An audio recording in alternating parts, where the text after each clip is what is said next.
মানুহে কয় ভগৱানক বিচাৰি নাপায়, মই ভগৱানকে কাম কৰিম। ন্যায় ক্ষেত্ৰত মানে ভিডিঅ' বিলাক কিয় ওলোৱা নাই আৰু বাকী বিলাক তাৰ মানুহ বিলাকে কি কৰি আছে? ইমান দিন কিয় লাগিলে? আজি 40টা দিন হ'ল মোৰ দাদাৰ, ন্যায় কিয় পোৱা নাই এতিয়ালৈকে? আৰু কিমান দিন লাগিব? আৰু আজি বিসৰ্জনস্থলীৰ পৰা কি ক'ব আপুনি চৰকাৰখনক? মই চৰকাৰখনক এটাই অনুৰোধ কৰো যে মোৰ দাদাৰ অতি সোনকালে ন্যায় লাগে।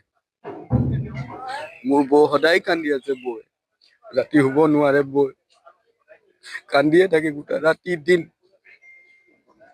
যেতিয়া মই ফোন কৰো, মই কাম কৰিব আহিছো, কামৰ কথা সুধিবৰ কাৰণে মই ফোন কৰিব নোৱাৰো বৌক। যে বৌ মই কাপোৰটো কি পিন্ধাম, মানে কামৰ কষ্টিউম পিন্ধাব লাগে ন, ফোন কৰিব মই নোৱাৰা হৈ গৈছো। আজি মোৰ দাদা নাই, মোৰ দাদা বুলি নহয়, মোৰ চব আছিলে। ছিংগাপুৰৰ মানুহ বিলাকে কি কৰি আছে এতিয়ালৈ? আমাৰ ইয়াৰ মানুহ বিলাক কৰিছে, তাৰ মানুহ বিলাকে তাত কি মানুহ দাদাক লৈ গৈ কি মানে ব্যৱহাৰ কৰিলে আমাৰ দাদাক। তদন্ত সোনকালে কি হৈছিল সেইটো জানিব বিচাৰো। আৰু দাদাক লৈ গৈ কি কৰিলে তাত?